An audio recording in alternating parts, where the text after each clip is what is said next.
হে আগন্তুক, তুমি কি কুম্ফু মাস্টার? বাহ, এত সুন্দরভাবে নিজেকে সেভ করলে। ওকে, তো হয়ে যাক ফাইট। কথাটা শেষ হতেই আগন্তুক দৌড়ে আসে রাফিকে অ্যাটাক করতে, কিন্তু রাফি ঘুরে এসে আগন্তুকের পিঠে বেশ জোরে কম্ফু স্টাইলে আঙুল দিয়ে বেশ ভালো মতোই ফোর্স দেয়। আগন্তুক সেখানে হাত দিয়ে কয়েকবার ঘাড় নাড়িয়ে রাফির দিকে তাকায়, সাথে সাথেই একটা কিক দেয় রাফিকে। রাফি হাত দিয়ে তার ডিফেন্স করে নেয়। রাফি হাত দিয়ে তাকে মারতে যাবে, সেও ভালোভাবে তার ডিফেন্স করে নেয়। বোঝা যাচ্ছে ওরা দুজনে বেশ ফাইটিংয়ে কিংবা ক্যারাটে ফাইটিংয়ে এক্সপার্ট। দুজনে হাঁপিয়ে যায়, সামনাসামনি এসে দাঁড়ায়। রাফি আবারও আগন্তুকের মাথা থেকে কাপড় সরাবে, সে সময় আগন্তুক রাফিকে জড়িয়ে ধরে। রাফি স্থির হয়ে দাঁড়িয়ে যায়। রাফি জানে না যে সে কে, মেয়ে নাকি কোনো ছেলে, কিন্তু রাফি অনুভব করে আগন্তুক জড়িয়ে ধরতেই যেন সব দুর্বলতা ওর কাছে এসে ভর করেছে। রাফি একটু জড়িয়ে ধরবে তখন অনুভব করে ওর শরীরটা নিস্তেজ হয়ে যাচ্ছে। আগন্তুককে ছেড়ে দেয়। রাফি দেখে আগন্তুকের হাতে একটা ছোট ইনজেকশন, আর সেটা ও রাফির পিঠে প্রবেশ করিয়ে দিয়েছে। রাফি মুচকি হাসতে থাকে, অজ্ঞান হয়ে পড়ে যাওয়ার আগে বলে, যুদ্ধে যদি নিয়ম থাকতো পিছন থেকে মারা যাবে না, কিন্তু যুদ্ধে কোনো নিয়ম নেই, একটাই সমাপ্তি। তা হলো হয় মরো, না হয় মারো। তা সে পিছন থেকে হোক কিংবা সামনে থেকে, অপর পাশের শত্রুকে মারলেই হলো। তবে যুদ্ধে কখনো কাউকে বিশ্বাস করতে নেই, না বন্ধুকে আর না নারীকে। রাফি অজ্ঞান হয়ে পড়ে যায়। আগন্তুক আর দেরি না করে সাথে সাথে রাফিকে টেনে নিয়ে আসে দরজার কাছে। সাইলেন্সার লাগানো পিস্তল দিয়ে তালা খুলে নেয় ও, কিন্তু পকেট থেকে ইনজেকশনটা পড়ে যায় ফ্লোরে, আর পড়ে থাকা রাফির পিস্তল। রাফিকে নিয়ে এগিয়ে যায় আগন্তুক। তোমরা থাকো, আমি নিজেই যাচ্ছি রাফিকে দেখতে। রাহিকে অফিসে দেখে জয় কথাটা বলল। রাহি আবিরের জন্য অপেক্ষা করছিল, যদিও সেসবের দরকার ছিল না। আবিব আর রাহি ওখানে না গেলেও হবে। জয়, সাকিব আর ফাইনাজ অফিসে এসে রাফিকে দেখতে পায় সেখানে বসে আছে। রাহিকে দেখে জয় কথাটা বলে ওঠে। অফিসে মেহেরা সাহেব আর আবি নেই, ওনারা বাড়িতে গিয়েছে। মেহেরা সাহেব রাহিকে নিয়ে বেশ চিন্তিত, সারাদিন রাহিকে নিয়েই ভেবেছে উনি। মেহেরা সাহেব ঠিকই রাহিকে চিনতে শুরু করেছে। রাহির মাঝে এক অন্যরকম রহস্য আছে, যা খুব তাড়াতাড়ি জানতে যাচ্ছে মেহেরা সাহেব। মেহেরা সাহেবের মতো জয়ও রাহিকে সন্দেহ করেছে, রাহি এটা জানি না। জয় রাহিকে নিয়ে একটা মাইন্ড গেম খেলার প্ল্যান করে ফেলেছে, আর মাইন্ড গেম মানেই তো অগ্রিম প্ল্যান করে সে প্ল্যান অনুযায়ী সব কিছু করা। রাহিকে জয় চিনে ফেলার দ্বার প্রান্তে এসে গেছে, কিন্তু রাহিকে চেনার পরে হয়তো রহস্য উদ্ঘাটন হবে না। তারপর জয় গোডাউনের কাছে আসে, দরজা খুলে সাকিব আর ফায়াজ ভিতরে প্রবেশ করে। সামনে তিনজনের লাশ দেখতে পায়, একটা পিস্তল আর একটা ইনজেকশন পড়ে আছে দরজার কাছেই। জয় হাতে নাই। ফায়াজ এগিয়ে যায় সামনে, লিমন আর শাহিদের লাশের কাছে এসে চমকে ওঠে। জয় দেখো, সেই কালো গোলাপ রাখা, মানে সালমানের লাশের পাশে যে কালো গোলাপ দেখেছিলাম ঠিক এরকম ভাবে এখানে রাখা। তাহলে কি একজনই খুনি? মানে সালমান আর লিমনদের খুনি একই জন? জয় আর সাকিব এগিয়ে এসে অবাক হয়, সাথে ভয় পায়। এটা শিওর নীলয়ের খুন না এগুলা? কারণ নীলয় মারলে সে ভৌতিক চিত্র এঁকে চলে যেত, আর দরজার কাছে পিস্তল বা ইনজেকশন এমন কোনো বড় কিছু ফেলে যেত না। ওর খুন কেবল ওই জানে, না কোনো সাক্ষী থাকে আর না কোনো প্রমাণ, শুধু তাকে চেনার জন্যই টেটু এঁকে চায় নীলয়। কিন্তু কে এই নীলয় তা পুলিশেরা খুঁজে পায় না। তবে মজার ব্যাপার হলো, নীলয় সবার সামনে থেকেই খুন করবে, কিন্তু চিনতে পারবে না, কারণ প্রমাণ ও সাক্ষী কোনোটাই কেউ কোনোদিন খুঁজে পায়নি। ফায়েজ ঠিকই বলেছে, সালমান আর মিলনদের খুনি একই জন। তবে কি রাফি? রাফি নাকি রাহি, দুজনের নামের মধ্যে অনেক মিল আছে। আচ্ছা, হিসেবটা মিলছে না, আবার সাজাতে হবে। সালমান তুলে এনেছি রাফিকে। রাফিকে সালমানের খুনের পর বা সালমানের লাশের পাশে পাইনি। যেখানে রাফি থাকার কথা সেখানে রাফি নয়, বরং রাহি ছিল। রাহি নতুন একজন মানুষ, যে কিনা নিলয়কে মারতে চায়। আচ্ছা, আদ্য কি নিলয়কে মারতে চায় নাকি আমাদের সাথে থাকার জন্য রাহির একটা গল্প? কিন্তু আমাদের সাথে কেন থাকতে যাবে, এটাই একটা প্রশ্ন। আবার রাহি দেখেছে আগন্তুককে খুন করতে, অথচ সে বাধা দেয়নি। আচ্ছা, আগন্তুক এটা অপরিচিত, কারণ তার খুন করার ধরন দেখলেই বোঝা যায়। কিন্তু আগন্তুক কেন সালমান, নিলয়, আকাশকে মারবে? কি কানেকশন থাকবে? জয় কথাগুলো ভাবতে ভাবতে সাকিবের কাছে প্রশ্ন করে। সাকিব সিআইডি অফিসার ছিল এবং এখনো আছে, হয়তো সে কোনো ক্লু দিতে পারবে। জয় বলে, আচ্ছা, সাকিব নতুন রাফিয়ান কেন সালমান আর এদেরকে মারলো? সালমান কাকে তুলে নিয়ে যাই? রাফিকে। লিমনরা কাকে তুলে আনে? রাফিকেই। তার মানে রাফি খুনি, মানে ওই রাফিয়ান আসলে রাফি। উফ, আমার তা মনে হচ্ছে না। আগন্তুকের খুনের ধরন হলো লাশের পাশে কালো গোলাপ রাখা, অথচ মিলন আর শহীদ ছাড়া আকাশের লাশের পাশে কোনো কালো গোলাপ নেই। তার মানে এটাই, রাফিকে ওরা তুলে আনে আর রাফি আকাশকে খুন করে। আর গোলাপগুলো দেখো, তাজা এখনো। তার মানে খুনি আগন্তুক অন্য একজন, যে কিনা রাফিকে বাঁচাতে এসেছিল কালো গোলাপ নিয়ে, আর সেই খুন করে কালো গোলাপ রেখে চলে যায় রাফিকে নিয়ে। মোট কথা, ওই রাফিও হয়তো একজন রাফিয়ান।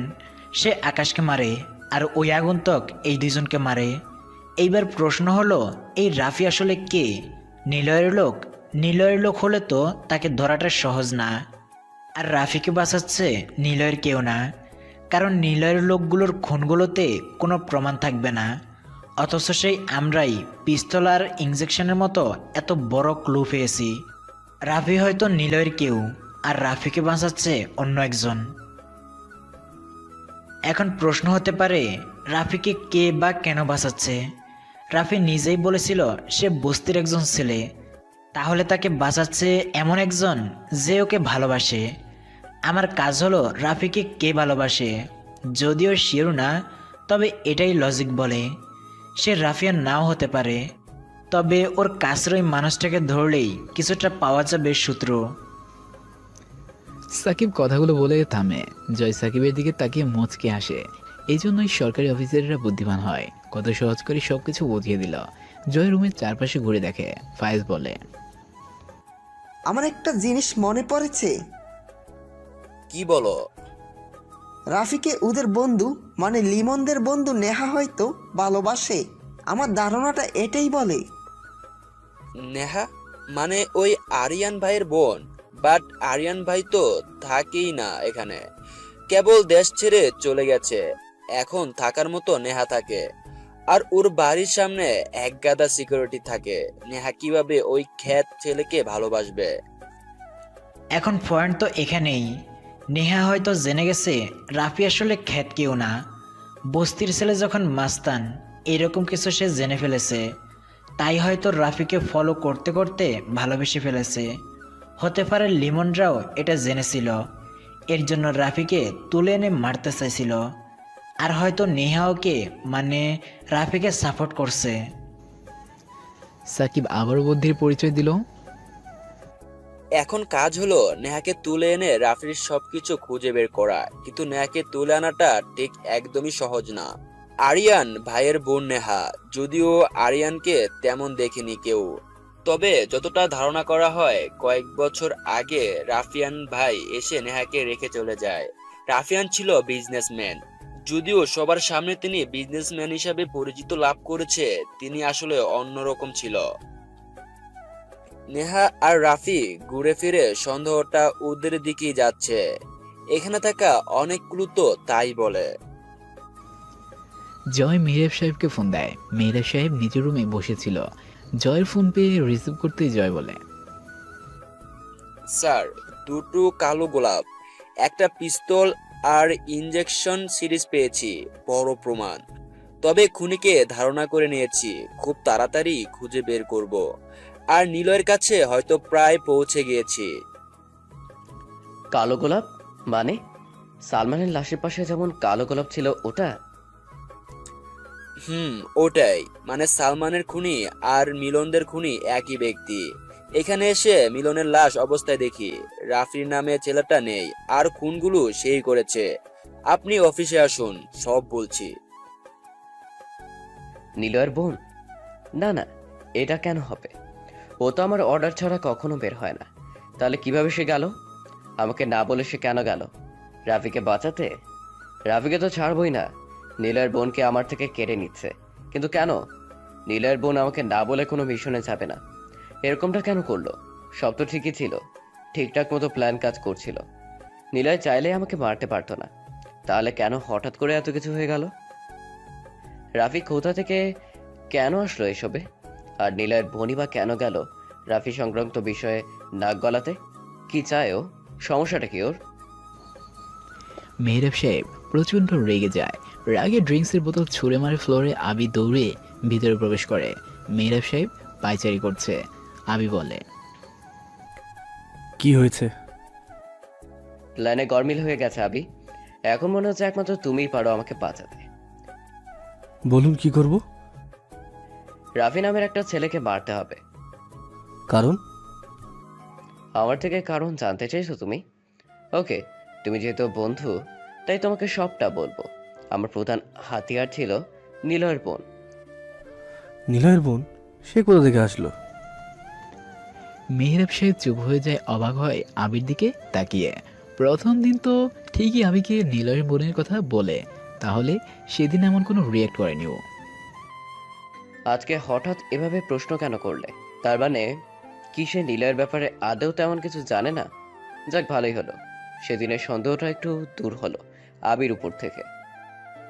তবুও আরেকটু বাজিয়ে নিতে চাইল মেহরাব সাহেব ওকে। নিলয়ের বোন আছে। কিন্তু কিভাবে? নীলাকে তো আমি কোনোদিন বোনের সাথে দেখিনি। মানে আমি নীলা একই স্কুলে পড়তাম। আমি চলে যাই কয়েক মাস পর পর ওই স্কুল থেকে, কিন্তু আগে তো কোনোদিন নীলাকে তার বোনের ব্যাপারে বলতে শুনিনি। আমি শিওরও কোনো বোন নেই। ছোটবেলার বন্ধু বলেই তো নীলা আমাকে আপনাদের বাড়িতে এনেছে। নীলয়ের গল্প হয় আমাদের। নীলা তো শিওর ওর কোনো বোন নেই। আরে ধুর, ওর বোন আছে, আর সেটা আমার কাছে। মানে? আপনার কাছে মানে? একটু খুলে বলবেন? আপনি রিয়েল মাইন্ড গেমার বস, সিরিয়াসলি আমি আপনার ফ্যান হয়ে গেলাম। মেহরাব সাহেব মুচকে আসলো। যাক, তাহলে আমি এ ব্যাপারে কিছুই জানি না। মেহরাব সাহেব পায়চারি করতে থাকে। আবি মুচকে আসলো। কবে মেহরাব সাহেব যেটা দেখেনি, আবি মুচকে এসে বলে, কি হলো বলুন? থাক না কিছু রহস্য বা অজানা। কেন? কারো ব্যাপারে রহস্য কিংবা অজানা থাকলে তার প্রতি আগ্রহ বাড়ে। জানার মাঝে থাকে তো অবহেলা। অজানার মাঝেই থাকে আগ্রহ, জানার মাঝে থাকে অবহেলা। বাহ, দারুণ বললেন তো। কিন্তু এখন কেন নিলয় বোনকে নিয়ে পড়লেন? তবে একটা কথা, রহস্যময় মানুষেরা রহস্য নিয়েই খেলতে ভালোবাসে। রহস্য নিয়ে খেলার সময় একজনের ভুল আরেকজন বুঝে ফেলে, মুচকি হাসে। আর মুচকি হাসিটা হয় রহস্যময়ের হাসি, যেটা কেবল দেখা যায়, কিন্তু এই হাসির রহস্য উদ্ঘাটন করা যায় না। মেহরাব সাহেব ইমপ্রেসিভ দৃষ্টিতে তাকায় আবির দিকে। আবি নীলয়ের থেকে কোনো অংশে কম না। আবি চাইলেই নিজের ইচ্ছে মতো রাফিয়ান জগৎটাকে নিজের করে নিতে পারবে। শুধু একটা গ্যাং আর আরও একটা সাহস দরকার। মেহরাব সাহেব মুচকে হাসলো। যদিও হাসির কারণ আবি জানতে চাইবে না, তবুও হাসির কারণ একটাই, মেহরাব সাহেব আবিকে নিয়েও রাফিয়ান জগতের সিংহাসন ধরার জন্য মাইন্ড গেম খেলবে। এই চিঠিটা এই বাড়ির সামনে রেখে আসবে আবি, সাথে কালো গোলাপ নিবে। ওই বাড়ির সামনে একটা লেটার বক্স পাবে। সেখানে নিলয়ের বোন থাকে। মেহরাব সাহেব চমকে ওঠে। আবি কিভাবে জানলো সেখানে লেটার বোন থাকে? তবে কি না, এরকম কোনো সূত্র তো এ অবধি সামনে আসেনি। নীলয়ের বোন প্রকাশক মেহরাব সাহেবের চায় না। এমনকি আবি সবটা জানলেও এটা যেন না জানে নীলয়ের বোনকে। কিন্তু আবি এভাবে কি করে শিওর হয়ে বলল? আবি মেহরাব সাহেবের দিকে তাকিয়ে মুচকি হাসলেন। মেহরাব সাহেব এইবার হাসিটা খেয়াল করলেন, সাথে সাথেই প্রশ্ন ছুড়ে দিল আবিকে। তুমি কেন হাসছো? দেখো, রহস্য আমার ভালো লাগে না। আবি হাসতে হাসতে বলে, আরে, রহস্য আর মাইন্ড গেম নিয়ে যে খেলে তাকে কিনা রহস্য ভালো লাগে না? জানেন, রহস্যের মাঝে আকর্ষণ আছে, আপনি ভাবছেন আমি কেন হাসছি, ভাবছেন কিভাবে ওখানে নিলয়ের বোন থাকে জানলাম, তাই তো? মিস্টার মেহরাব সাহেব, মাইন্ড গেমাররা এত তাড়াতাড়ি ভুল করে না, কিন্তু আপনি বারবার ভুল করে যাচ্ছেন। সেটা হলো মানুষ চিনতে আর নিজের কাজে। আপনাকে রফিয়ান জগতের রাজা হওয়ার নেশাটা চেপে বসেছে। মেয়েরা সাহেব বিছানায় বসে আবির দিকে তীক্ষ্ণ দৃষ্টিতে তাকিয়ে আছে। আবিকে যতটা বোকা ভেবেছিল আবি ঠিক তার উল্টো। আবির বিষয়ে অনেক কিছু জানার পরেও যেন সবকিছু রহস্য ইন্টারেস্টিং। আবি পাশে বসে মুচকি এসে বলে, আপনার বাড়ির সামনে লেটার বক্স, আর ওই বাড়ির সামনেও লেটার বক্স, যেখানে সাদা আর কালো গোলাপ আদান প্রদান করা হয়। সাদা গোলাপ আসে কাজ শেষ হওয়ার পর। খেয়াল করেছিস সালমানের খুনের আগে সাদা গোলাপ নিয়েছিলেন লেটার বক্স থেকে, আর ওই বাড়ির সামনে কালো গোলাপ পাঠাচ্ছেন। নির্দিষ্ট করে বাড়ির ঠিকানাটাও বলে দিলেন। সহজ হিসেব, ওটাই নিলয়ের বোনের বাড়ি বা সে ওখানে থাকে। লেটার বক্স সরাবেন এমন কাউকে দিয়ে পাঠাবেন যেন সে আপনার খুব কাছের হয়। আপনার টিমে যারা আছে সবাই বোকা। আপনি যে নিজের টিমে লোকেদের উপরে মাইন্ড গেম প্রয়োগ করছেন এরা নিজেরাও জানে না। চাইলেই আপনার কার সাথে ধরতে পারে, কিন্তু তারা আপনাকে বিশ্বাস করে। আর মজার ব্যাপার হলো, বিশ্বাস যারা করে তাদের সাথে মাইন্ড গেম খেলতে বেশ মজাই লাগে। কিন্তু খারাপ ব্যাপার হলো, আপনি যার সাথে মাইন্ড গেম খেলেছেন সে উল্টো একদিন আপনার সাথে গোপনে মাইন্ড গেম খেলে দিল। তাহলে কেমন হবে বলুন? জয়ও কিন্তু নিজের প্ল্যান করে চলেছে। রাফিয়ান জগতে কেউ কাছের লোক হয় না বস। এখানে বিশ্বাস কেবল কয়েক মুহূর্তের জন্য রাখতে হবে, তারপর তাকে সোজা উপরে পাঠিয়ে দিন। অন্যের হেল্প নয়, বরং নিজের কাজ করুন। আর একটা কথা, আমি নিজের কমিটমেন্ট আর ভালোবাসা কখনো নষ্ট করে না। যা কিছুই হয়ে যাক না কেন, আমি আমার কমিটমেন্ট রাখবই। আপনাকে কথা দিয়ে মৃত্যু অবধি আমার সাথে থাকবো, আপনাকে বাঁচাবো। বিশ্বাস রাখবেন, তবে বেশি নয়, অল্প রাখবেন। একটা কথা কি জানেন, বেশি ভালোবাসা আর বিশ্বাস কখনো কারোর ওপর করতে নেই। এই দুটো জিনিসের মূল্য দেওয়াটা অনেক কঠিন। আপনার কাজ হয়ে যাবে, আমি থাকতে রিল্যাক্স করুন।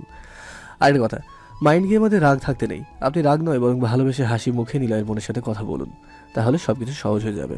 না কথা বলাও জানতে পারবেন। আবারও বলছি, মাইন্ড গেমের মধ্যে রাগ থাকতে নেই। কথাগুলো বলে আবি চলে যায়, তবে যাওয়ার রহস্যময় এক হাসি দিয়ে চলে যায়। মেহরাব সাহেব হাঁ হয়ে আবির দিকে তাকিয়ে থাকে। ছেলেটার কথাগুলো নীলের কথা মনে করিয়ে দেয়। নীলয় তো ওর কমিটমেন্টে রাখার জন্য যে কোনো কিছু করতে পারে। নীলয় যাকে একবার কথা দেয় তা পৃথিবীর কোনো শক্তি, এমনকি নীলয় নিজেই তা বদলাতে পারে না। ঠিক সময় মতো সেটা রাখবে। আবিও এমন। তবে আবির প্রতি ইমপ্রেস হচ্ছে মেহরাব সাহেব। আপি কই ছিলা তুমি? তোমাকে কত খুঁজেছি। নীল ওর রুম থেকে বের হতে যাবে দেখে আবি দরজার কাছে দাঁড়িয়ে আছে। নীল ওর দিকে তাকাতেই আবি চলে যাবে, সে সময় নীলা কথাগুলো বলে ওঠে। আবি ভিতরে প্রবেশ করে মাথা নিচু করে নেয়। নীলা আবার প্রশ্ন করে, কোথায় ছিলে?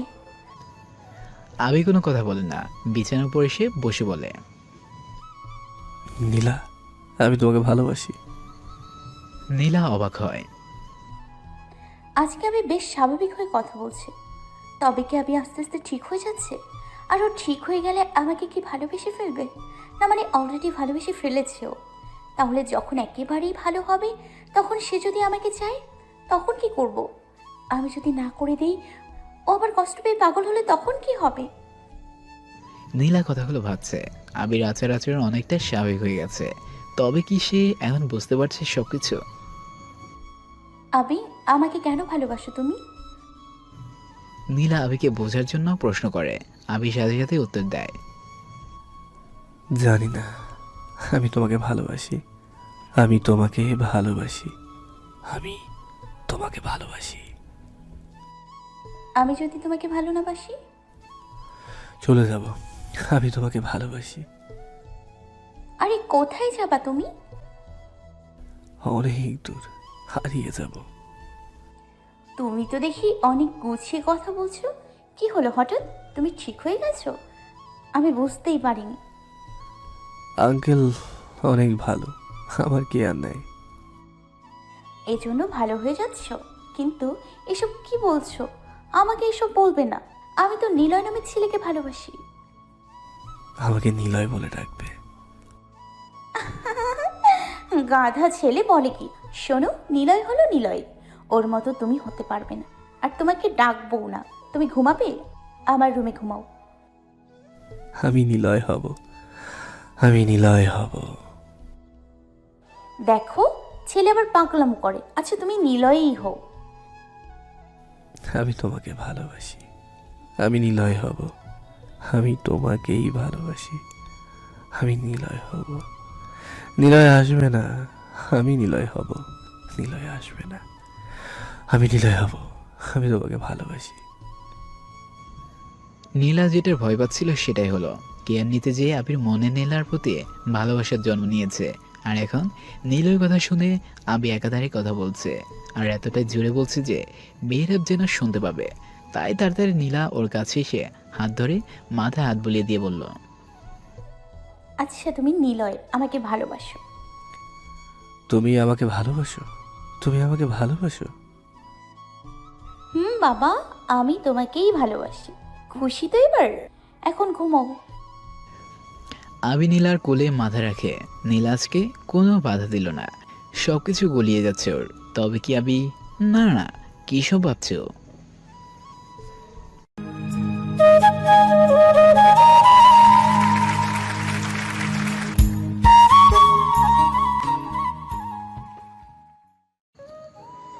রাফি নিজের গায়ে কেমন একটা উত্তপ্ততা অনুভব করে। তাড়াতাড়ি চোখ খুলে তাকায়। সামনে থেকে কাঠ দিয়ে আগুন জ্বালানো, আর ও আগুনের পাশে কোনো একটা গাছের সাথে হেলান দিয়ে বসে আছে। আগুন জ্বালানো থেকেই গরম একটা অনুভব ওর গায়ে এসে পড়েছে। রাফি একটু পাশে তাকায়। বিরিয়ানির গন্ধ নাকে আসে। এক প্যাকেট বিরিয়ানি রাখা। কিন্তু রাফি জানে না সে কোথায়। আশেপাশে কাউকে দেখছে না। আগুনের পাশে কাঠ রাখা, পানির বোতলের সাথে খাবারের প্যাকেট। জায়গাটা একটু পরিষ্কারও করা, তবে এটা যে জঙ্গল তা বোঝা যাচ্ছে। চারপাশে ঝিঝি পোকার শব্দ।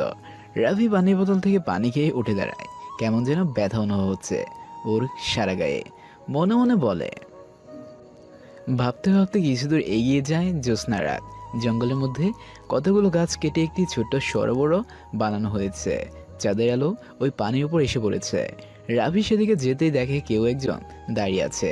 জিন্স পরা, কালো জুতো আর গায়ে কালো শার্ট, পকেটে হাত গুজে দাঁড়িয়ে আছে। তবে বোঝাই যাচ্ছে যে সে একজন মেয়ে। আর রাফি বুঝিয়ে নিয়েছে এটা ওই মেয়ে যে ওকে এখানে তুলে এনেছে। রাফি কোমর হাত দেয়, ওর পিস্তলটা আর সেখানে নেই। রাফি একটু ভয় পায়। ও এগিয়ে যায়, পিছন থেকে অপরিচিতর হাত ধরে সামনে ঘুরিয়ে নেয়। কালো কাপড়ে মুখ ঢাকা, তবে সেটা কালো রুমাল বাঁধা। চোখ দুটো খুলে রাখা হয়েছে। রাফি প্রশ্ন করে, কে তুমি? আমাকে কেন বাঁচিয়েছিলে? আর আমাকে এখানেই বা কেন তুলে এনেছো? মেয়েটা কোনো কথা বলল না। পিছনে ঘুরে পুকুরে পড়া চাঁদের দিকে তাকিয়ে রইল। নীরব শান্ত পুকুরের পানিতে চাঁদের প্রতিফলিত আলো যেন দেখে মনে হতে থাকে আরও একটি চাঁদ উঠেছে। মেয়েটার সেদিকে তাকিয়ে আছে। রাভি ওর পাশে এসে দাঁড়ায়, দৃষ্টি লক্ষ্য করে বলে, মেয়েদের সৌন্দর্যকে কেন চাঁদের মতো সুন্দর বলা হয়? কেন বলো তো? হা হা হা, চাঁদ যেমন অধরা, তেমন মেয়েদের সৌন্দর্য উপরওয়ালা এমন ভাবেই সৃষ্টি করেছে। প্রকৃতপক্ষে সেটাও অধরা। চাঁদের কাছে যেতে হলে রকেটের দরকার হয়, আর মেয়েদের সৌন্দর্যকে স্পর্শ করতে গেলে ভালোবাসতে হয়। ভালোবাসা আর ইচ্ছে না থাকলে দুইটাই অধরা। তুমি চাঁদ বা চাঁদনি যা হও না কেন, তোমাকে ছুঁয়ে দেখার কোনো ইচ্ছে নেই। কে তুমি? হোক না কিছু আলাপন অচেনা অজানাই থেকে। কণ্ঠটা পরিচিত মনে হচ্ছে। কে তুমি?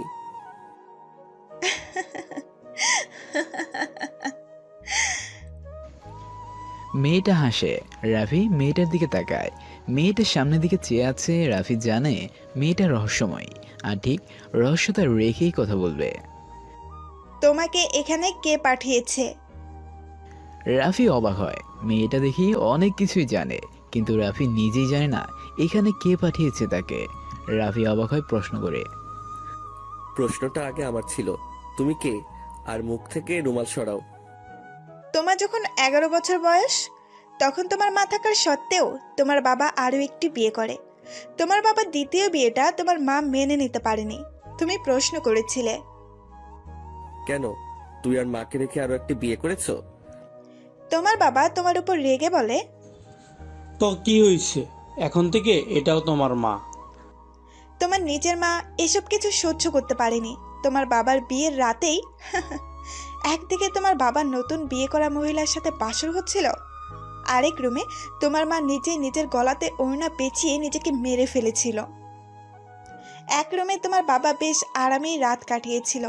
আরেক রুমে তোমার মা নিজেকে মেরে ফেলে লাশ হয়ে রাত কাটিয়েছিল। তুমি সব কিছু দেখেছিলে। পরের দিন তোমার বাবা দিব্যি ভালো থাকলেও তুমি কষ্ট পেয়েছিলে। তোমার বাবা তোমার মায়ের লাশটাও ছুঁয়ে দেখেনি, মুখ দেখা তো দূরে থাক, বরং তিনি খুশি হয়েছিল। তোমার চোখে অজস্র পানির সংলাপ যেন তার গতিতে নিচে গড়িয়ে পড়ছিল। অনেকেই তোমার মায়ের মৃত্যুতে শোক প্রকাশ করলেও তোমার বাবা তা করেনি। তুমি কেঁদেছিলে, কিন্তু তুমি দেখোনি তোমার কান্নার সাথে আরও একজন কাঁদছিল। তোমার কষ্টে আরও একজন কষ্ট পাচ্ছিল। তোমার মাকে কবরে রেখে এসেছিলে, বাড়িতে এসে দেখেছিলে তোমার বাবা শোক পালনের থেকে ওনার নতুন বউকে নিয়ে বেশ রোমাঞ্চে ব্যস্ত হয়ে পড়ে। তুমি এটা আর সহ্য করতে পারোনি, খুব রাগ হয়। আর তুমি নিজেই তখন তোমার বাবা আর তোমার ওই সৎমাকে খুন করেছিলে। তোমার গলার কাছে একটা কাটা দাগ আছে, যেটা তোমার বাবা তোমাকে মারার সময় কেটে গিয়েছিল। তোমাকে পুলিশ ধরে নিয়ে যায়। জানো, তোমার জন্য কোনো একজন খুব কষ্ট পেয়েছিল, কান্না করেছিল। তুমি আর ফেরোনি তোমার বাড়িতে। বিল্ডাররা তোমার বাড়ি দখল করে নেয়। তোমার পানে চেয়ে থাকতো কোনো একজন। জানো সেই কোনো একজন অপরিচিতাটা কে? চিনবে না তুমি, হয়তো নামটাই ভুলে গেছো। সেই একজনটা হলাম আমি। হ্যাঁ, এই আমি, যে কিনা তোমার কান্নাতে কাঁদতো, যে কিনা তোমার কষ্টে কষ্ট পেত। সেই আমি আজ তোমার সামনে অপরিচিতা একজন। হাস্যকর তাই না রাফি? এখন তুমি ভাবছো কে আমি? আমি বলবো আমি কে, কিন্তু তুমি তার আগে বলো তোমাকে কে এখানে পাঠিয়েছে। যদি না বলো তাহলে হয়তো আগের মতো কষ্ট পাবো না, তোমার মৃত্যুর কষ্টে। এখানে কেউ আসবে না তোমাকে বাঁচাতে। আর আমি আমার লক্ষ্য পূরণ না করা অবধি নিজেকে শান্ত রাখি না। তোমাকে কে পাঠিয়েছে এটা জানা জরুরি। আমি চাই না তোমাকে নিয়ে কেউ মাইন্ড গেম খেলুক। কে পাঠিয়েছে? নিলয়। নিলয়কে তাহলে আমি মেরে ফেলবো। রাফি চুপ হয়ে দাঁড়িয়ে থাকে, একবার অপরিচিতার দিকে তাকায়, আরেকবার পুকুরে পানির দিকে তাকায়। সবকিছু যেন ওর কাছে ঘোলাটি লাগছে। জেল থেকে বেরিয়ে আসে 3 বছর পর, যখন ওর বয়স 14 বছরের কাছাকাছি। ও জানে না তাকে কে বের করিয়েছিল। রাফিকে কেবল একটা ফোন দেওয়া হয়, তখনই ফোনে একটাই মেসেজ ছিল, তোমার কোনো চিন্তা নেই, তুমি আমার অধীনেই আসো। মাসে মাসে তোমার ভালো মতো থাকার আর খাবারের জন্য টাকা পাঠানো হবে। আমার ইচ্ছে মতো তুমি চলবে। ভেবে দেখো, খাবে, ঘুমাবে, আর আমার একটাই কাজ করে দিতে হবে। এজন্য ঠিক বয়স আর সময় দরকার। আমি তোমাকে ঠিক বলে দিব কি করতে হবে। আপাতত ঠিকানাতে যেয়ে ফাইটিং স্কিল বাড়াও, আমাকে রাফিয়ান হয়ে দেখাও। মনে রেখো, পরবর্তী মেসেজ আসা মাত্রই আগের মেসেজগুলো ডিলিট করে দিবে। তোমার ওপর সবসময় নজর রাখা হবে। আমি চাই না তুমি সবার সামনে থাকবে। ঠিক এরপরই রাফির নতুন জীবন শুরু হয়। পরিচিত নগর ছেড়ে সে চলে যায় বহুদূর, যেখানে সে নিজেই রাফিয়ানের শহর তৈরি করে।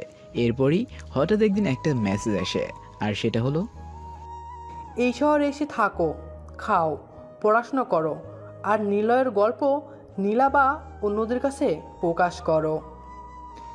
রাফি এখানে আসে, আর এসে এই অপরিচিতার সাথে সাক্ষাৎ হয়। রাফি চেয়েছিল সবার থেকে সবকিছু গোপন রাখতে, কিন্তু সাহসের কারণে পারেনি। ঠিকই এই আগন্তুক সবটা জেনে গেছে। রাফি ওকে মারার প্রস্তুতি নেয়, কারণ রাফিকে বলা হয়েছিল কেউ যেন তার পরিচয় না জানে। অথচ এই অচেনা একজন জেনে গিয়েছে। ওকে আর বাঁচিয়ে রাখা ঠিক হবে না। রাফি বলে, আমি নিজেই জানি না আমাকে কে পাঠিয়েছে, আর এটাও জানি না তোমাকে কে এসব বলেছে বা তুমি কিভাবে এসব জানো। আমি জানতে চাই তুমি কে, তোমার কি পরিচয়।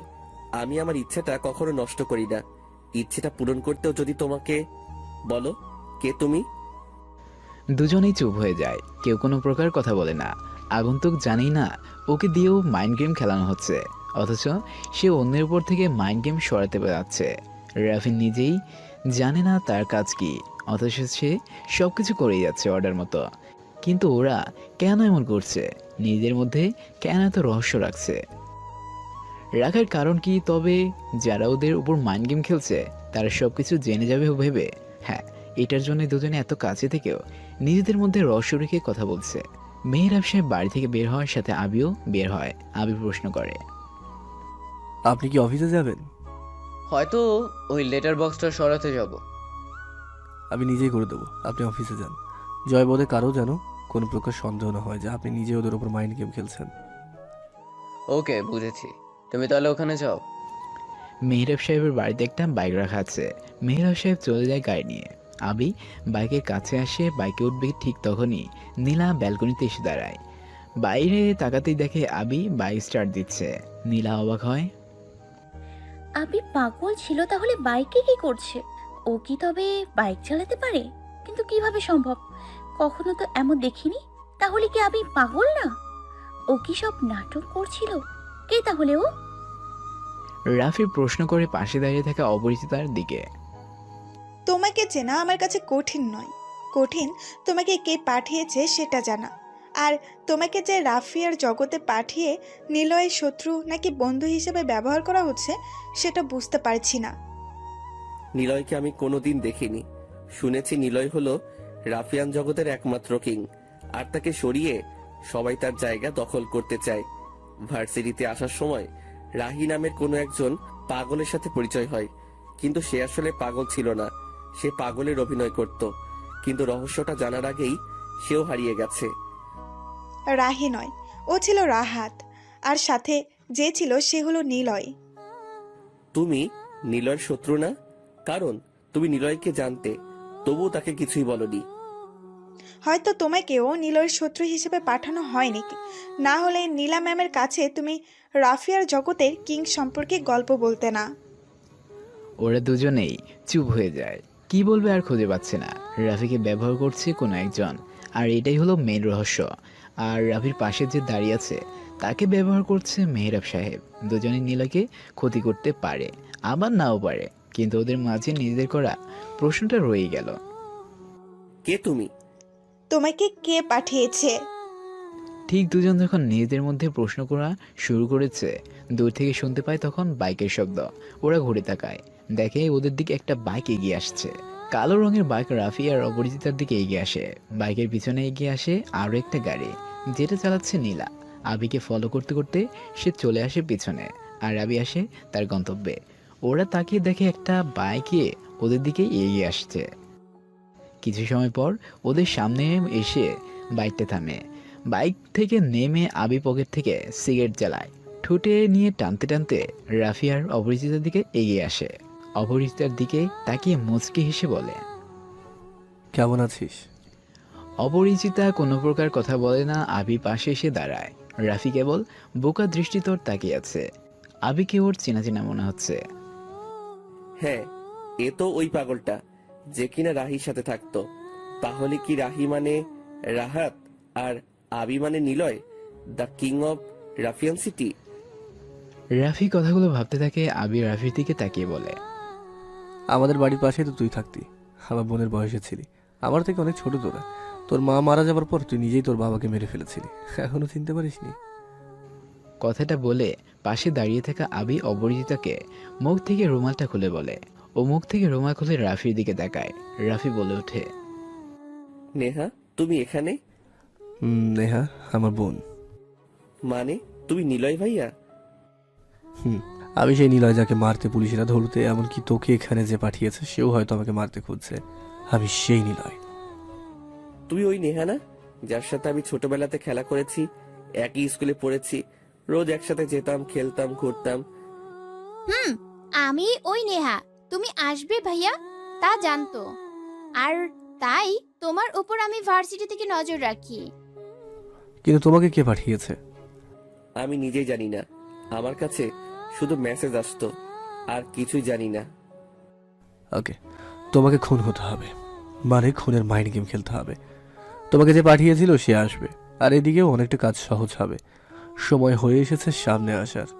মেহরাব সাহেবের সাথে শেষ চালটা বাকি আছে, এবার দেখানোর পালা। শের কে বাচ্চা শেরই হতা হ্যায়। নিলয় বাইক চালিয়ে চলে আসে।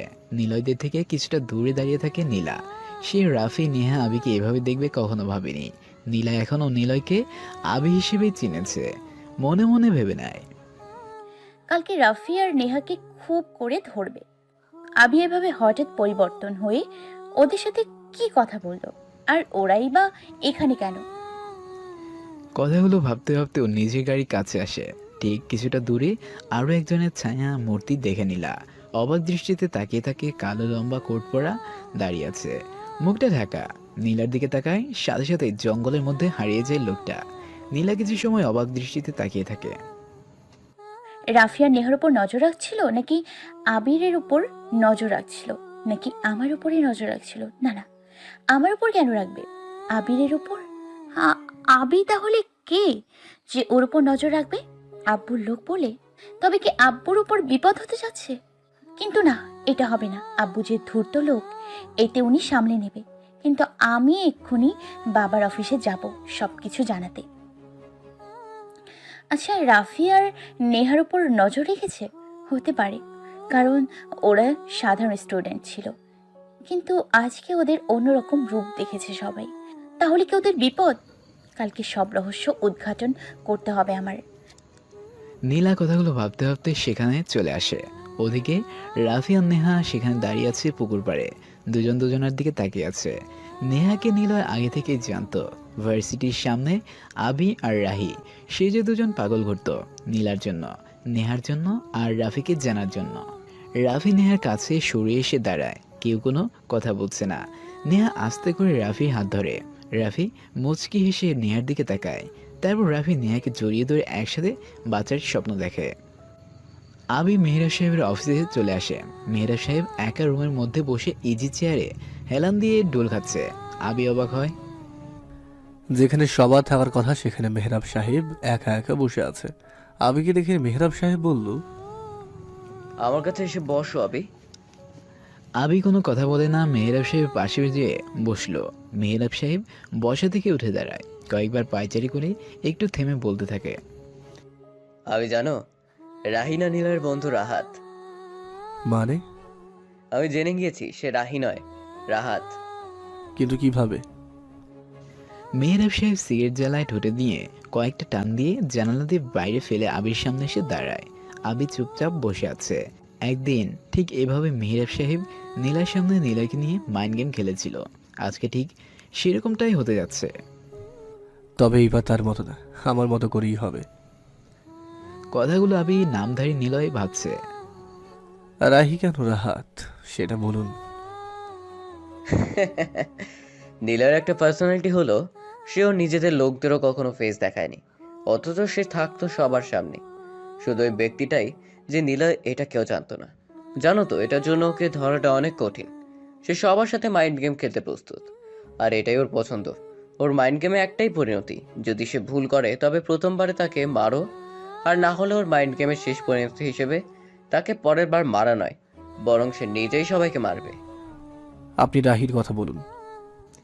মেহরাব সাহেব হাসতে থাকে, রহস্যময় হাসি, যে হাসির মাঝে অনেকগুলো প্রশ্ন লুকিয়ে আছে। আবি পায়ের উপর পা তুলে বসে। মেহরাব সাহেব বলে, নীলয় ছিল রাফিয়ান সিটির একজন রকস্টার। তাকে না দেখলেও নীলয় নামটা শোনার সাথে সাথে সব কাজ হয়ে যেত। মন্ত্রী থেকে শুরু করে দেশের এমন কোনো পজিশনের লোক ছিল না যারা নীলয় নাম শুনে সব কিছু করতে প্রস্তুত ছিল। কিন্তু কি জানো তো আবি, ওই পজিশনটা সবাই নিতে পারে না, যা শুধুমাত্র নীলয় পারে। তবে এটাতে না কোনো টুইস্ট নেই, আসল টুইস্ট হলো মাইন্ড গেমে। ওই নীলয় পজিশনটা সবাই নিতে চায়, এমনকি তার বন্ধু। জানো তো বাংলার নবাব সিরাজউদ্দৌলার পতন কেন হয়েছিল? কাছের লোকদের বেইমানির জন্য। বিষয়টা ঠিক এরকমই, নীলয়ের বন্ধুই বেইমানি করে, আর তারই সুযোগে আমি মেহরাব নীলয়ের ওই পজিশনটা নিতে চাই। কিন্তু এটা আসলে বড় মাইন্ড গেমারের জন্যই প্রযোজ্য। মেহরাব সাহেব থামে, আরও একটি সিগারেট জ্বালায়। সিগারেটে হাতে নিয়ে আবির দিকে এগিয়ে যায়। আবি হাতে নিয়ে কয়েক টান দিয়ে ফেলে দেয়। মেহরাব সাহেব আবারও বলতে থাকে, নীলের পজিশনটা নিতে হলে তাকেই সরাতে হবে। সরানোর রাস্তাটা সহজ হলেও তাকে মারাটা বেশ কঠিন ছিল। আমরা খুব কাছেই পৌঁছে গিয়েছিলাম, কিন্তু মাইন্ড গেমের পিছে ছোট্ট একটি স্লোয়ার বলে ছক্কা হাঁকিয়ে দেয় নীলয়। ওর লোকেরা সর্বদা আমাদের উপরেই নজর রেখেছিল। মারার ঠিক শেষ মুহূর্তে এসে নীলয় আর তার প্রিয় বন্ধু রাহাতকে বাঁচিয়ে নেয়। ভুলটা থেকে ওখানেই আমাদের। আমরা জানতেই পারিনি কে তাকে বাঁচিয়েছিল, কেন তাকে বাঁচিয়েছিল। আর নীলয় আজকে কোথায় কিচ্ছুই জানি না, কিন্তু সে ঠিকই ওর মাইন্ড গেম দ্বারা আমাদেরকে পরিচালিত করছে। আমরা আমাদের মতো চললে প্রকৃতপক্ষে নীলয় যা চাইছে সেটাই হচ্ছে। I need to Niloy. আবি, তুমিই হবে নীলয়। আবির চমকে উঠে মেহরাব সাহেব আবির কাছে এসে দাঁড়ায়, আবির দিকে তাকিয়ে বলে, নিলয়কে খুঁজে বের করার জন্য একটাই প্ল্যান, আর সেটা হলো তোমাকে নিলয়ের রূপে প্রেজেন্টেশন করা। আজ থেকে তুমিই নিলয়, তুমিই পারবে নিলয়ের মতো চলতে। আমি সবকিছু ব্যবস্থা করছি। নো, আমি হব নিলয়, ও কেন হবে? মেহরাব সাহেব সামনে থাকায় দেখে জয় দাঁড়িয়ে আছে। মেহরাব সাহেব কপাল কুঁচকে বিরক্তিকর দৃষ্টিতে তাকায়। জয় কোমর থেকে পিস্তলটা বের করে মেহরাব সাহেবের দিকে তাক করে ধরে। নিলয়ের জায়গাটা নেওয়ার জন্য আমি অনেক কিছু করেছি, আর 2 দিনের আশা ওই ছেলেটা নিলয়ের জায়গা নেবে, আমি তা হতে দেব না। দেখো জয়, তুমি শান্ত হও। নো মিস্টার নো, অনেক হয়েছে।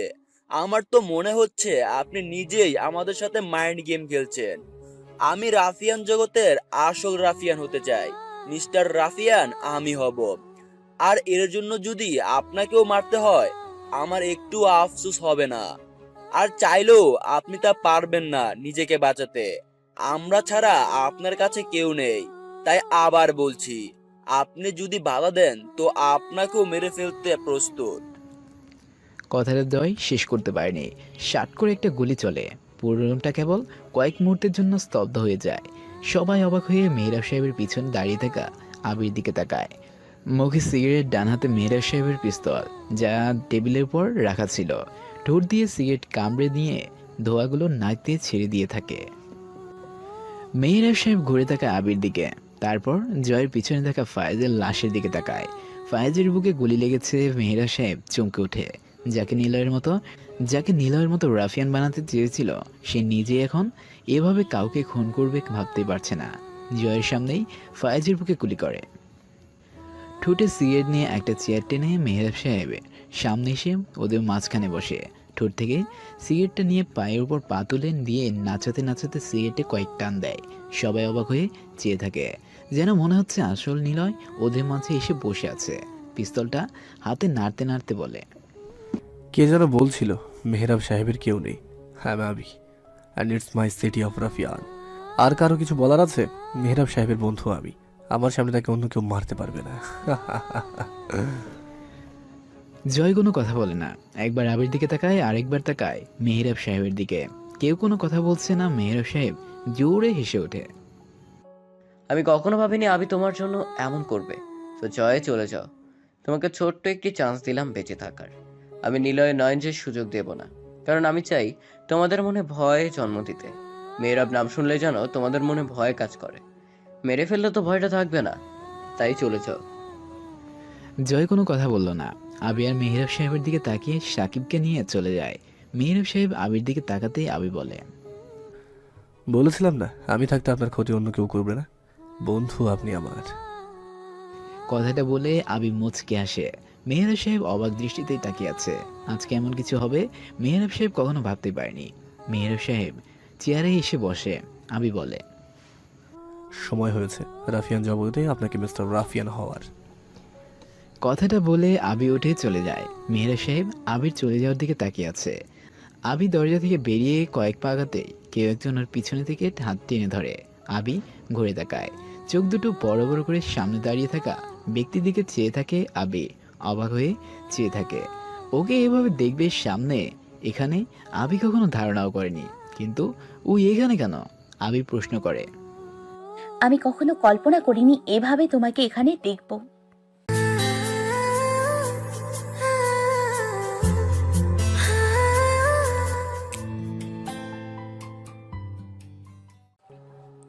আমি কখনো কল্পনা করিনি এভাবে তোমাকে এখানে দেখব। কে তুমি? আর তোমার সাথে রাফি ও নেহার কি সম্পর্ক? ফাজকে তুমি কেন মারলে? তুমি তো পাগল, তাই না? তাহলে যা করেছো সবটাই তো সুস্থ মস্তিষ্কে ভেবে চিন্তেই করা। আবি নিশ্চুপে দাঁড়িয়ে থাকে। নীলাকে এভাবে এখানে যে দেখবে সেটা আমি কখনোই ভাবিনি। নীলার কথা শুনে মনে হচ্ছে ও অনেক আগে থেকে ফলো করছে আবিকে। আবি কোনো কথা বললো না। নীলার হাত ধরে এক প্রকার টেনে নিয়ে বাইরে বের হয় দুজন। আবি বাইকের উপর বসেই স্টার্ট দিয়ে নীলাকে ইশারে বসতে বলে। আবির কথা মতো নীলা বাইকে চড়ে বসে। রাত অনেকটা গভীর হয়েছে। শহর ছেড়ে বেশ কিছু দূরে ছোট একটি ব্রিজের উপরে বসে এসে বাইকটাও রাখে আবি। নীলার দিকে না তাকিয়ে ধীর পায়ে হেঁটে যায় ব্রিজের উপর। পকেটে হাত গুজে সামনের দিকে তাকিয়ে থাকে। নীলা আসে ওর পাশে, বুকে হাত বেঁধে দাঁড়িয়ে প্রশ্ন করে, কে তুমি? কেন আমার বা আমার বাবার সাথে এমন করছো? কেন আমার সাথে পাগলের অভিনয় করছো? কেন সবাইকে ঠকাচ্ছ? নির্লিপ্ত ঠোঁটে জ্বলন্ত সিগারেটের স্পর্শ, হাতে সিগারেট, নাকে বুলেটের গন্ধ, একটু নিকোটিনের ধোঁয়ার টান, এক আগন্তুকের খেলা। রাফিয়ান রাজ্যে সে রহস্যময়ী, মাইন্ড গেমে সে rockstar. I am Rafian the mind gamer. মানে? আবি মুচকি হাসলো। নীলা আবির দিকে রহস্যভরা দৃষ্টিতে চেয়ে থাকে। আবি এত গুছিয়ে রহস্য রেখে কথা বলবে নীলা তা এত তাড়াতাড়ি আশাই করেনি। নীলার কাছে সে হলো পাগল, আর তাকে সে নিজেই সুস্থ করার চেষ্টা করছে। কিন্তু এত তাড়াতাড়ি আবি সুস্থ হবে মেনেই নিল নীলা। আবি সুস্থ হয়ে গেছে, কিন্তু ওর মস্তিষ্ক এভাবে কাজ করবে কখনো ভাবিও নি ও। কে তুমি? কেন এমন করে কথা বলছো? কি চাও তুমি? তোমাকে চাই। মানে আমাকে চাও মানে কি? তোমাকে ভালোবাসি, আর এই ভালোবাসার জন্যই আমি এত কিছু করেছি। যখন তোমাকে খুঁজেছিলাম তুমি হারিয়ে গিয়েছিলে। যখন তোমাকে পেলাম তখন তোমার আব্বু আমাকে দূরে সরিয়ে দিল তোমার থেকে। তোমাকেও আমার থেকে কেড়ে নিল। এবার আর তা হবে না নীলা। Niloy is back. কি? তুমি নিলয়? নীলা হাঁ হয়ে তাকিয়ে থাকে আবির দিকে। আবি নামধারী নীলয়ের দিকে তাকিয়ে নীলা অনেক বড় শক খায়। মানে আবি নয়, নিলয়। নীলয়ের এমন আগমনে নীলা ঠিক কি বলবে ভেবেই পাচ্ছে না। কিন্তু ওর সামনেই নিলয় আবার একটি খুন করে আসলো। নীলা বলে, এতদিন কোথায় ছিলে? তোমার আশেপাশেই তো ছিলাম। আফসোস আমাকে তুমি চিনতে পারলে না। একটা সময় মনে হয়েছিল তুমি আবি নও, তুমি নিলয়, কিন্তু পরে আবারও আবিকে গুলিয়ে ফেলেছি। ভালোবাসার মানুষকে চেনা সহজ তখনই হয় যখন তুমি নিজে সবটা দিয়ে ভালোবাসবে। সে সময় ভালোবাসার মানুষটা কেমন, কি করে, এসব কিছু কল্পনাতে আসে না। তখন আসে কেবল তাকে কাছে পাওয়ার অদম্য ইচ্ছা, আর তাকে আঁকড়ে ধরে বাঁচার ভীষণ রকমের ভালো লাগা। কেন এমন হয়েছে নিলয়? কেন তুমি আর 10টা স্বাভাবিক মানুষের মতো জীবন লিড করলে না? কেন তুমি স্যার মানে তোমার বাবাকে মেরে ফেলেছিলে? কেন তুমি এখানে বসে, কেন তুমি এখানে সে খুন করলে? কেন এত কিছু করলে? এত প্রশ্ন কেন করছো নীলা? তোমার কাছে ভালোবাসার মানুষটার ব্যাকগ্রাউন্ড পরিষ্কার হওয়া দরকার। সে কেমন তা জানা দরকার। এভরিথিং ইজ ওকে, বাট আমার কাছে ভালোবাসা হলো বর্তমানে সে কেমন সেটা দেখে ভালোবাসা। তবে শোনো, ভালোবাসা দেখে শুনে জেনে বুঝে হয় না। ভালোবাসা হয় মন থেকে। তাকে এক কথায় বিশ্বাস করার সৎ সাহস থাকা দরকার। আমাকে তুমি ভালোবেসেছিলে আমার বন্ধু সুলভ ব্যবহার দেখে। যখন জানতে পারলে আমি একজন খুনি, তখনই চলে আসলে আমার থেকে। ভালোবাসার জায়গাতে ঘৃণা করতে লাগলে। এক ঝটকায় ভালোবাসা কমে গেল। জানতে তো পারতে আমি খুন কেন করেছি, বা আদৌ আমি খুন করেছি কিনা। ভালো তোমাকে সবাই বাসবে, কিন্তু তোমাকে সঠিকভাবে বোঝানোর জন্য কেউ ভালোবাসবে না। ভালোবাসার জন্য পাগলামো সবাই করতে চাইবে, কিন্তু তোমাকে ঠিক মতো বুঝে তোমাকে কেউ ভালোবাসবে না। শুয়োরের বাচ্চা আর বাচ্চা শুয়োরের মধ্যে পার্থক্য কোথায় জানো? উচ্চারণে পার্থক্য, কিন্তু প্রকৃত পক্ষে তারা শুয়োরের বাচ্চাই হয়, আর তারা তাদের জাত অনুযায়ী চলে। শুয়োরের বাচ্চা গালি না হলেও প্রাণীটি নিকৃষ্ট জাতের বলে সেটা কোনো মানুষকে বললে রাগ হয়। কথাগুলো তোমাকে কেন বলছি কোনো একদিন বুঝতে পারবে। তোমাকে ভালোবেসেছিলাম, কথা দিয়েছিলাম নিলয় যাকে কমিটমেন্ট দেয় সেটা কোনোদিন সে নিজে নষ্ট করে না। তোমাকে খুঁজে পেয়েছিলাম, দূরে ঠেলে দিলে। আবার এসেছি, আবারও দূরে ঠেলে দিতে চাইছো। তোমাকে প্রপোজ করার মতো কিছু বলছি না, তবে কথা দিচ্ছি একবার ভালোবেসে আমার হাত ধরো, বেস্ট হাজবেন্ড হয়ে দেখাবো। আর নিলয় যা বলে তাই করে। নীলা চুপচাপ নীলয়ের দিকে তাকিয়ে আছে। নিলয় নীলার থেকে উত্তর জানার জন্য অপেক্ষাতেই আছে। নীলা কিছু সময় নীলয়ের দিকে তাকিয়ে থেকে কয়েক পা পিছিয়ে এসে চলে আসতে থাকে। নীলয় জোরে হেসে ওঠে। মেহরাব সাহেবের থেকে নেওয়া পিস্তলটি কোমর থেকে বের করে আকাশের দিকে তাক করে ইচ্ছে মতো ফায়ার করে। নীলা থেমে যায়, নীলর দিকে না ঘুরে তাকিয়ে দাঁড়িয়ে থাকে। নীলয় জুড়ে বলতে থাকে, জানতাম এটাই হবে। তোমার কাছে আমি সবচাইতে খারাপ একজন। চেয়েছিলাম তোমাকে নিয়ে বাঁচতে, একসাথে থাকতে চেয়েছিলাম। তোমার আর আমার রাস্তায় যে আসতো তাকেই আমার আর ভালো হয়ে ওঠে হলো না নীলা। আমি ধ্বংস করে দেবো সবকিছু, আর এটাই আমার কমিটমেন্ট। নীলয় যা বলে তাই করে দেখায়। তোমার জন্য আমি এত কিছু করেছি, আর আজ তুমি। রক্তের খেলাতে একটাই সমাপ্তির রেশ দেখা যায়, আর সেটা হলো মৃত্যু। আমি সবাইকে মারবো, কেউ আমাকে মারতে পারবে না। আমি মরবো তোমার সামনে এসে নিজের হাতে নিজেকে মেরে ফেলবো, আর এটাই আমার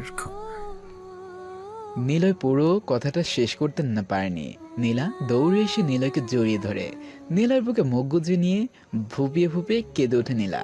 কাঁদতে কাঁদতে নীলা বলে, বড্ড ভালোবাসি তোমাকে, তোমাকে আমার কাছে চাই সব সময়ের জন্য। কেন হারিয়ে যাও আমার থেকে বারবার? আমার কি দোষ? আমার তো ইচ্ছে আছে অনেক।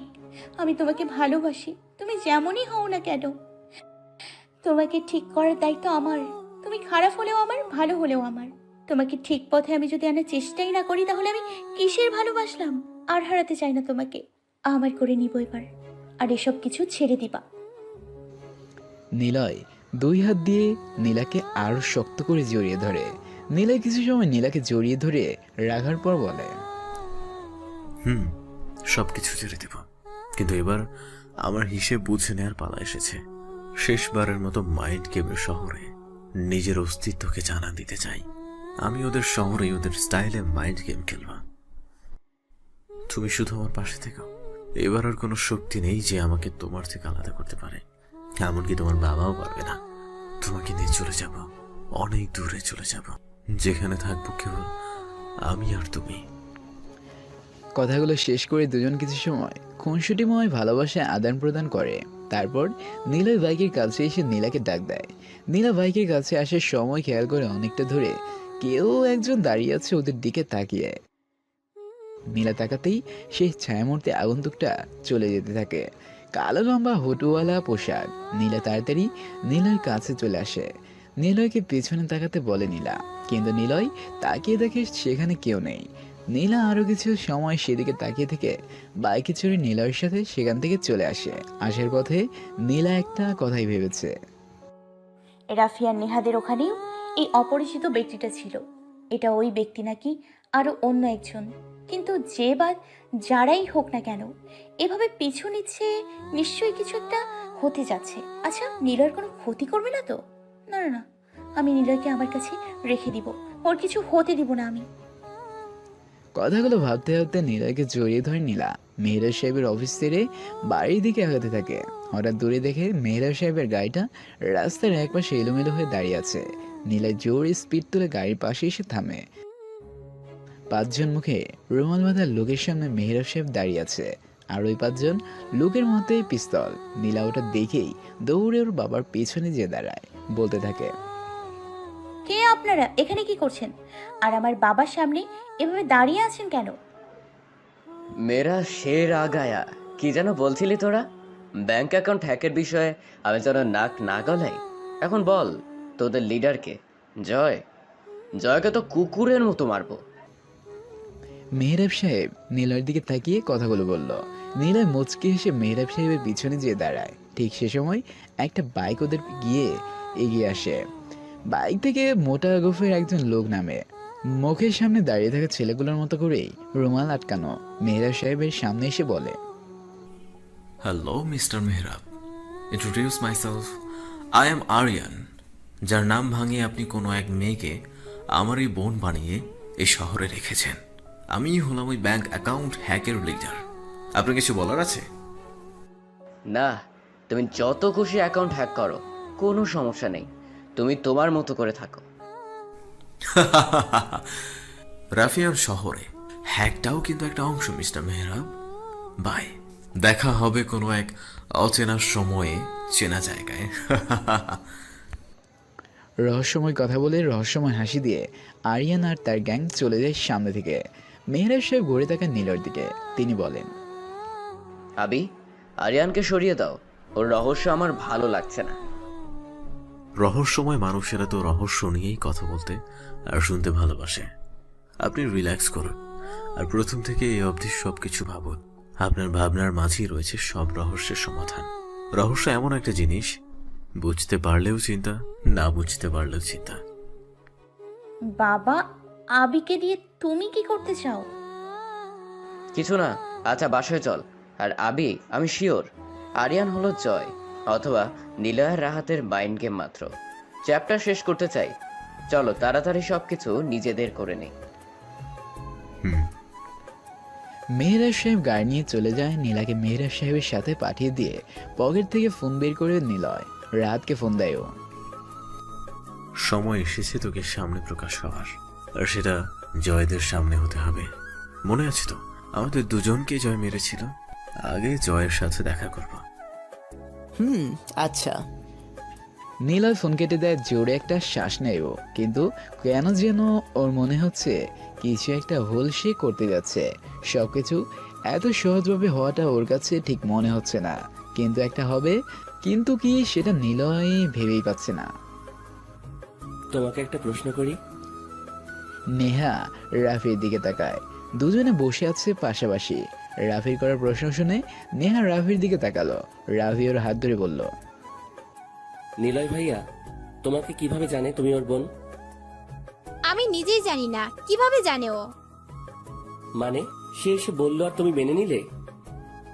না, মানিনি, কিন্তু ছোটবেলায় সবকিছু সে দেখিয়েছে। আর মেহরাব সাহেবের সবটা তো আমি জানি। আমি যেখানে থাকি সেখানে একটি ডায়েরি ছিল, যা এখন নেই। ওখানে নিলয় আর আমাকে নিয়ে লেখা ছিল, আরো অনেক কিছুই ছিল।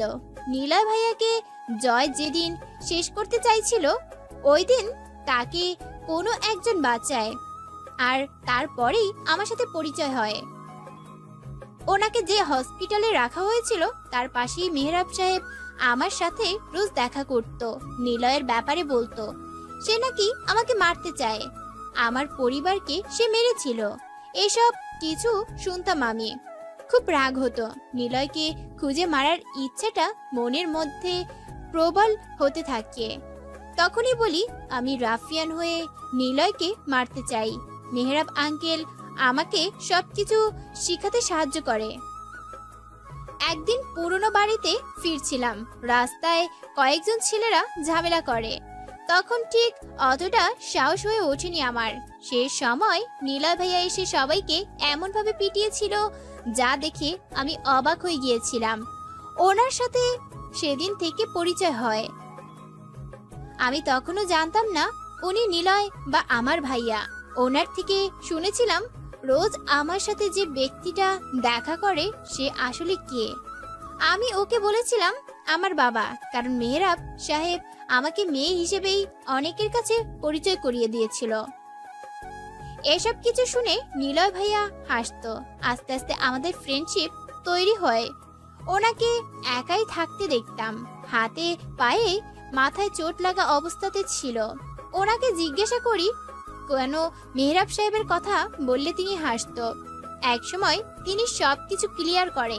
প্রথমে আমি অবাক হয়েছিলাম, এমনকি তাকে মারতেও গিয়েছিলাম, কিন্তু কোনো একজন ব্যক্তি এসে সবটা ক্লিয়ার করে।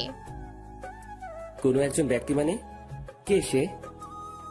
একদিন তাকে দেখেছিলাম, আর সে এসে এমন কিছু বলেছিল যা গ্রহণযোগ্য ছিল। তারপর তাকে আমি দেখিনি। নীলয় ভাইয়ার সবকিছু আমি তখন জানি। ওনার প্ল্যান অনুযায়ী আমি ভার্সিটিতে যাই, তোমার সাথে পরিচয় হয়, তোমার কথা ভাই আমাকে বলে। কিন্তু আমি যে কারো নির্দেশে এখানে এসেছি এটা ভাইয়া কিভাবে বুঝলো? তবে কি আমার উপরে ওনার লোকেরা নজর রেখেছিল? আমাকে বা আমাদের দিয়ে কি করাতে চাই জানি না, তবে আমি ভাইয়ার কিছু হতে দিব না। এটা শেষ অবধি আমি ওনার সাথে থাকবো, আর তুমি যদি না থাকো তাতে আফসোস নেই, তবে কষ্ট পাবো। অপেক্ষাতে আছি ভাইয়ার কলের। দুজন বসে বসে আরো কিছু সময় গল্প করে।